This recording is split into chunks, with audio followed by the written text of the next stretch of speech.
नमस्कार आप सभी को, स्वागत है आपका हमारे इस प्लेटफ़ॉर्म पर।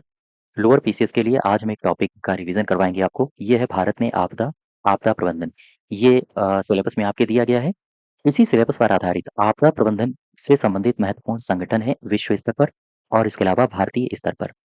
तो इन संगठनों में आपको कुछ महत्वपूर्ण संगठन याद रखने पड़ेंगे, चूँकि सवाल सीधे आपसे पूछे जा सकते हैं, ठीक है? चलिए शुरुआत करते हैं। अच्छा, इसकी अगर आपको पीडीएफ चाहिए, पीडीएफ आपको हमारे एप्लीकेशन पर मिल जाएगी।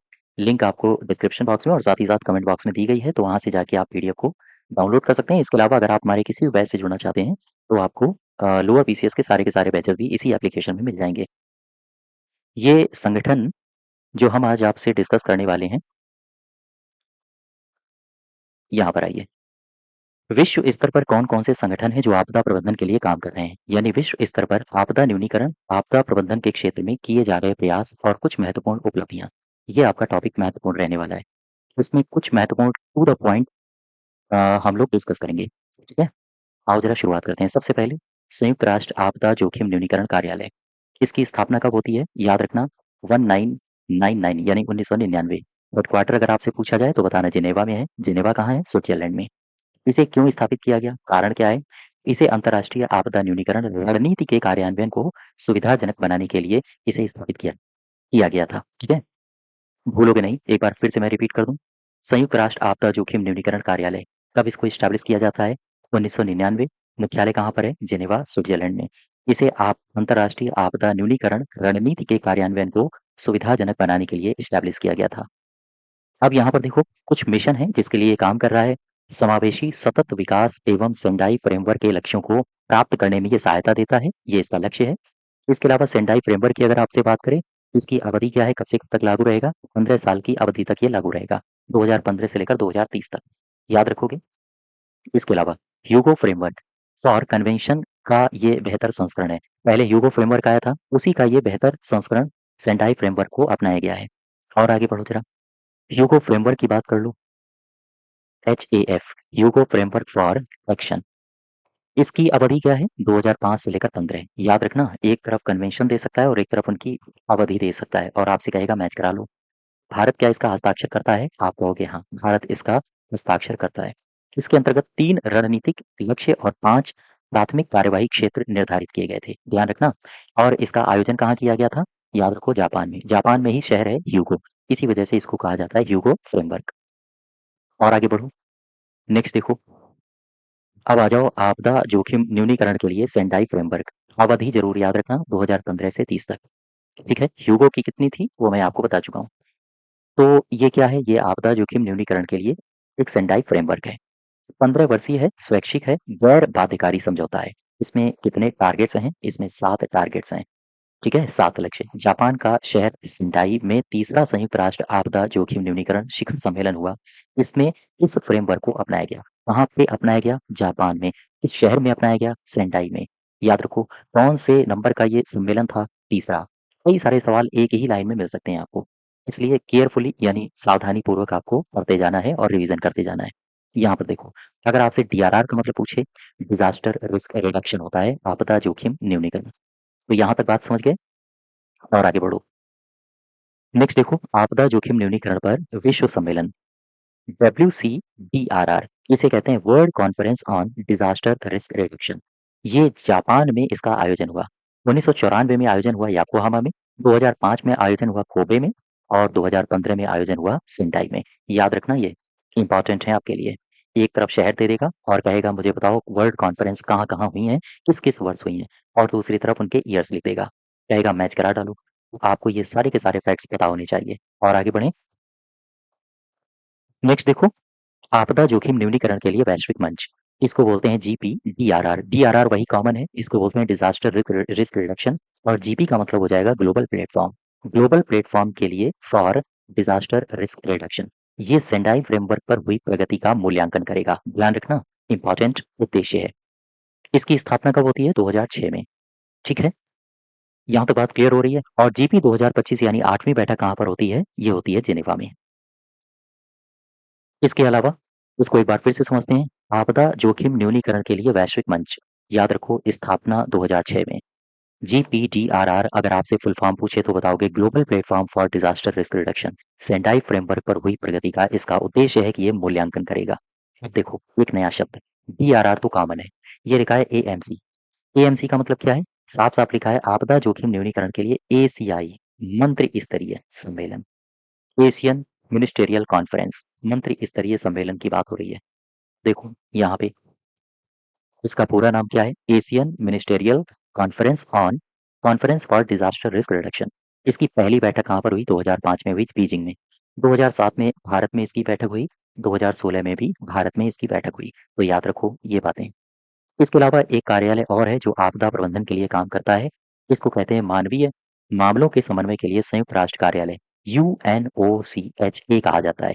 अब इसका फुल फॉर्म आपसे पूछे तो बता देना, यूनाइटेड नेशंस, UN तो हो गया United Nations, O for office for CHA coordination of humanitarian affairs. ध्यान देना इसका पूरा नाम याद रखोगे, United Nations office for the coordination of humanitarian. गठन कब होता है? 1991 में। क्यों गठन किया गया? उद्देश्य क्या था? उद्देश्य है जटिल आपात स्थितियों प्राकृतिक आपदाओं के लिए अंतर्राष्ट्रीय प्रतिक्रिया मजबूत करना। बात समझ पा रहे हो? इसके अलावा UNDAC के पास चलो जरा, इसकी भी दो चार बातें समझ लें। UNDAC फुल फॉर्म सबसे पहले याद रखो, United Nations disaster assessment and coordination, कहते हैं संयुक्त राष्ट्र आपदा मूल्यांकन समन्वय। संयुक्त राष्ट्र आपदा मूल्यांकन समन्वय कब स्थापना होती है? 1993 में। भारत ने UNDAC की सदस्यता ली थी क्या? हाँ ली थी। कब ली थी? 2001 में। इसका पेरेंट कौन है, यानी इसका अभिभावक संगठन कौन है? वो है UNOCHA। UNOCHA इसकी अभी हमने बात की थी। ठीक है, यहाँ तक क्लियर होगी बात। और आगे बढ़ो जरा, इंसारैक के पास चलते हैं। ये क्या है? INSARAG फुल फॉर्म याद रखोगे, international search and rescue advisory group. INSARAG इंसारैक की स्थापना कब होती है? 1991 में। हिंदी में कहेंगे इसको अंतर्राष्ट्रीय खोज एवं बचाव सलाहकार समूह। 1991 में, 1991 में स्थापना होती है। और किन मुद्दों पर काम करेगा? ये आमतौर पर शहरी खोज और बचाव से जुड़े मसलों पर काम करता है। हेडक्वार्टर कहाँ पे है? जेनेवा में। इसका भी पेरेंट यानी अभिभावक संगठन कौन सा है? UNOCHA। बात समझ पा रहे हो? और आगे बढ़ो, एक संगठन और याद रखना है आपको। नीचे देखो, GFDRR, इसकी भी चर्चा कर लें। यहाँ पर लिखा है GFDRR। तो DRR का तो नाम आपको पता है, GF का मतलब होता है ग्लोबल फैसिलिटी, यानी कि ग्लोबल फैसिलिटी किसके लिए? डिजास्टर रिडक्शन एंड रिकवरी, याद रखना, यानी आपदा न्यूनीकरण तथा सामान्य स्थिति की बहाली के लिए वैश्विक सुविधा। बात समझ पा रहे हो? इसका पूरा नाम हिंदी में क्या है, क्या कहेंगे? आपदा न्यूनीकरण और सामान्य स्थिति बहाली के लिए वैश्विक सुविधा, यानी कि global facility for disaster reduction and recovery. तो इसका गठन कब हुआ है? आप बताओगे सितंबर 2006 में। हेडक्वार्टर कहाँ पे है? वाशिंगटन DC में, डिस्ट्रिक्ट ऑफ कोलंबिया में। इसका प्रशासन विश्व बैंक के द्वारा किया जाता है। क्या भारत इसका सदस्य है? आप कहोगे हाँ है, 2013 में भारत इसका सदस्य बन चुका है। अब और आगे बढ़ो जरा, यहाँ पर आओ, लिखा है सार्क आपदा प्रबंधन केंद्र, STMC। ये लिखा है सार्क डिजास्टर मैनेजमेंट सेंटर, इसका पूरा नाम है। 13वां सार्क सम्मेलन हुआ, कहाँ पर हुआ? ढाका में। ठीक है, आपदा प्रबंधन में क्षेत्रीय सहयोग को यहाँ पर महसूस किया गया। इसमें नई दिल्ली में STMC की स्थापना को अनुमोदित किया गया था। इसका अंतरिम यूनिट याद रखो वहां पर है, गुजरात के गांधीनगर में। 2016 में स्टैब्लिश किया गया। इसके अलावा ये लिखा है SADK, इसका फुल फॉर्म याद रखना, कहते हैं इसको south Asia disaster knowledge network. South Asia disaster knowledge network. इसके अलावा एशियाई आपदा न्यूनीकरण केंद्र के पास चलो, ADRC पूरा नाम क्या है? Asian disaster reduction centre. स्थापना कब होती है? 1998 में। कहाँ पर है ये जापान के ह्यूगो प्रांत यानी कोबे शहर में है। अच्छा, इसके अलावा अंतर्राष्ट्रीय प्राकृतिक आपदा न्यूनीकरण दशक, ये कब घोषित किया गया है? 1990 से लेकर 1999, यानी कि 1991 से लेकर सन 2000 को क्या घोषित किया गया है? अंतर्राष्ट्रीय प्राकृतिक आपदा न्यूनीकरण दशक। इंपॉर्टेंट है, याद रखोगे। सवाल आपसे पूछा जा सकता है कि मुझे बताओ अंतर्राष्ट्रीय प्राकृतिक आपदा न्यूनीकरण दशक, ये किस दशक को घोषित किया गया है? 1990 से लेकर ये जो 2000 वाला दशक था, उस पूरे दशक को घोषित किया गया है। ठीक, और आगे बढ़ो जरा, क्या लिखा है? एशियाई आपदा तैयारी केंद्र, ADPC, इसको बोलते हैं एशियन डिजास्टर प्रिपेयर्डनेस सेंटर। स्थापना हुई है 1986 में। मुख्यालय कहाँ पर है? बैंकॉक थाईलैंड में। स्थापना में भागीदार देश कौन कौन से हैं? भारत और 8 पड़ोसी देश इसके भागीदार हैं। इसमें बांग्लादेश आता है, कंबोडिया है, चीन है, नेपाल है, पाकिस्तान है और फिलीपींस है, श्रीलंका है और थाईलैंड है। इसमें भारत भी है। भारत के साथ-साथ 8 पड़ोसी देश यानी टोटल हो गए 9। 9 संस्थापक सदस्य हैं इसके। इसके अलावा और आगे बढ़ो ज़रा, आसियान क्षेत्रीय मंच को देख लो, एआरएफ। इसकी स्थापना होती है 1994 में। भारत इसका सदस्य बना है 1996 में। ये एशिया में सुरक्षा वार्ता का प्रमुख मंच है। यहाँ पर देखो, अंतर्राष्ट्रीय आपदा जोखिम न्यूनीकरण दिवस कब मनाते हैं? 13 अक्टूबर को। पहली बार कब मनाया गया? 1989 को। 2025 में ये मनाया गया होगा। इसकी थीम क्या थी? आपदाओं को नहीं, लचीलेपन को निधि दें। ये सारी बातें आपको ध्यान रखनी है। ठीक है?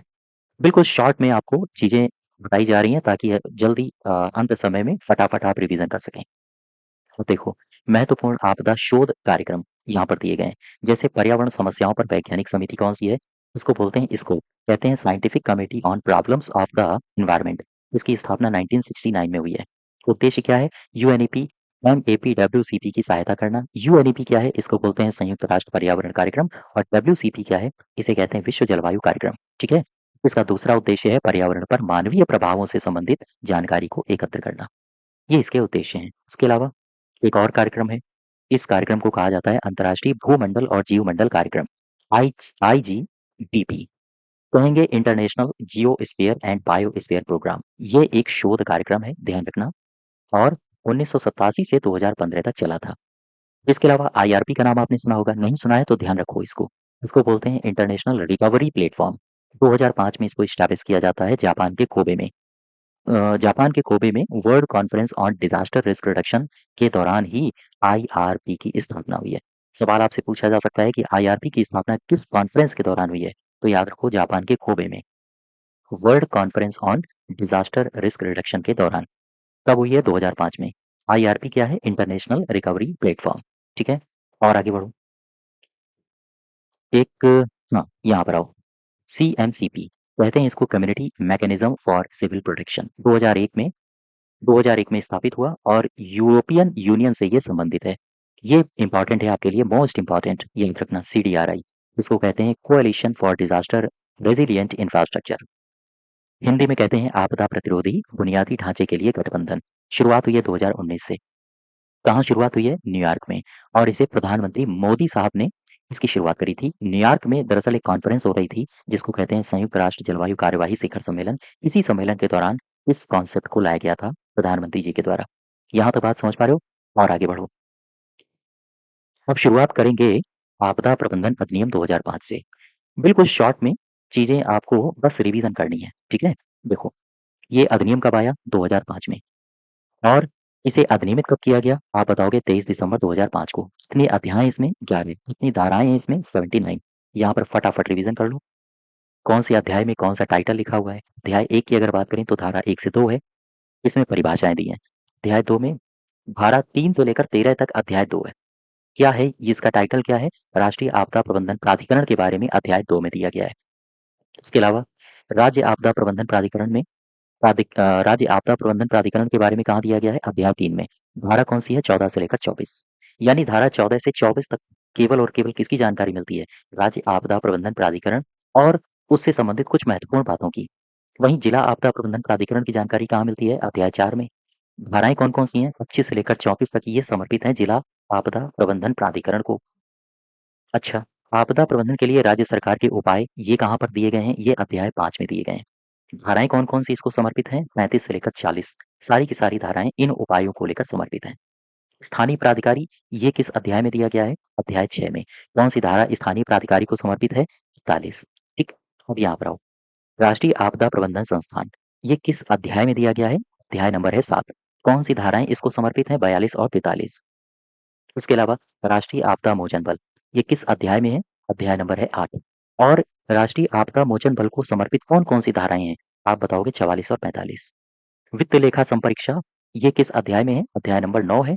और कौन-कौन सी धाराएँ हैं इसके लिए? धारा 46 से लेकर 50 तक। अपराध और शास्तियाँ किस अध्याय में है? अध्याय नंबर 10। कौन-कौन सी धाराएँ हैं? 51 से लेकर 60 तक। ठीक है? बाकी ये आपके लिए इतना महत्वपूर्ण है नहीं। क्लियर हो गई बात?